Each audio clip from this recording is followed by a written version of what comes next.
David, I'll start with you.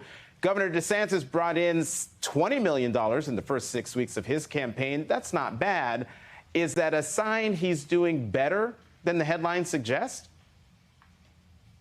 No, look, I think Ron DeSantis' fundamental strength has always been around the ability to raise a lot of money, to organize, and honestly, to execute on the things that top-tier presidential candidates do. He is in all the early states. He has a robust digital campaign, mail campaign, door-knocking campaign. And so to see $20 million come in, I don't think is a surprise. It's consistent with his performance thus far. The problem is all of that money is being spent on the wrong message. Ron DeSantis' message of grievance and the gay people are taking over our schools and black and brown people have too much equity in America simply isn't working, even in a Republican primary, against Donald Trump's message of retribution. And so you can raise all the money you want.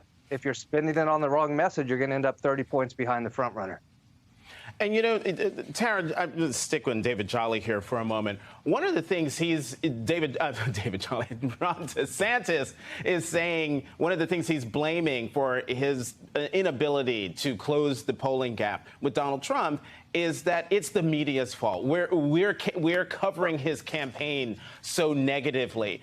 Is that the problem? Is it the media or the candidate? Oh, Oh, Tara, is that for me, Jonathan? Yeah, that's for you. Yeah. Yes, the problem is the candidate. You know, I've never seen a bunch of whiners like this in my life.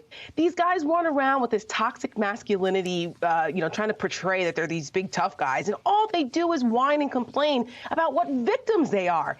It's embarrassing. And that's definitely not a characteristic of a strong leader. They're wannabes, and we see right through it. And so do the primary voters.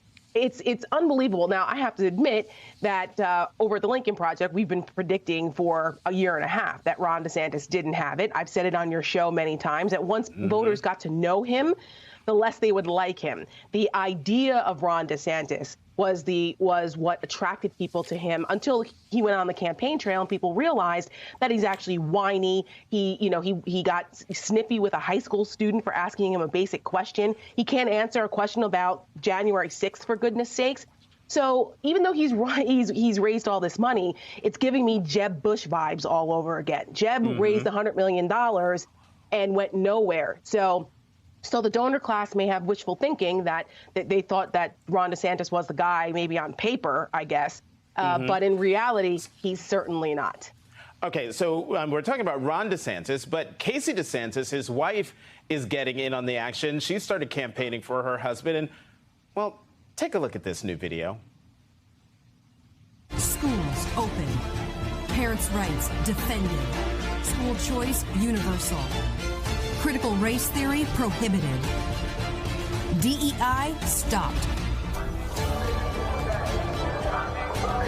We will not allow you to exploit their innocence to advance your agenda.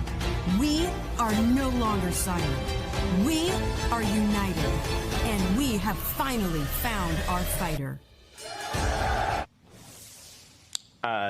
David, I mean, we just showed part of this very long ad. It's so dark. I would love your thoughts.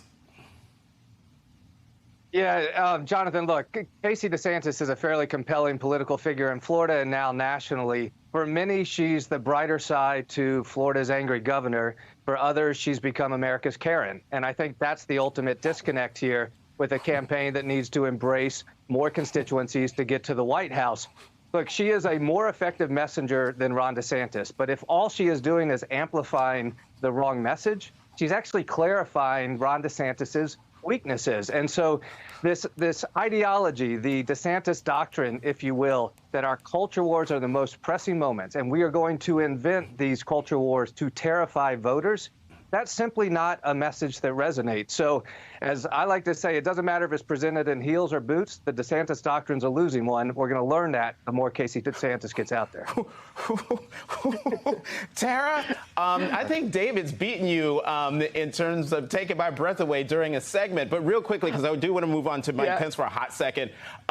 America's Karen, David Jolly. Well, I called her this, Serena Waterford wannabe needs to cut it out. We see you. So there's all kinds of names for her. She needs to stop trying to measure the great drapes in the White House and think that she's some kind of Jackie O reincarnate. I mean, Casey DeSantis, keep an eye on her, though. She's a wily figure.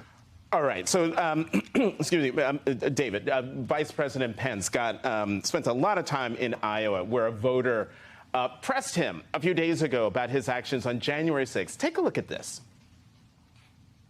If it wasn't for your vote, we would not have Joe Biden in the White House. Right.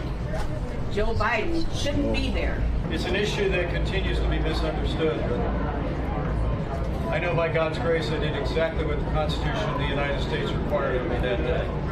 And I kept my oath. I said before, I said what I announced, President Trump was wrong about my authority that day, and he's still wrong.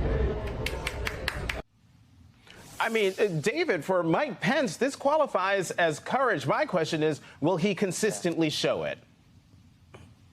Yeah, look, I think he will. I mean, he does it. He often fumbles on some of the finer points of this, right? Will he ultimately support the nominee if it's Donald Trump? He's going to say yes. Should Donald Trump have been indicted, he'll say, oh, that's a national tragedy. So he's not perfect on this, but points to Mike Pence for the bravery and courage to be consistent on the fact that he says he did what was right. I think the telling part of that, Jonathan, though, is how the big lie has become truth in today's Republican Party. Right, the lady that asked that represented a constituency that's currently giving Donald Trump 56% of the vote and Mike Pence 6% of the vote. So good for Mike Pence, but as a reflection of today's party, I think that woman wins out the day.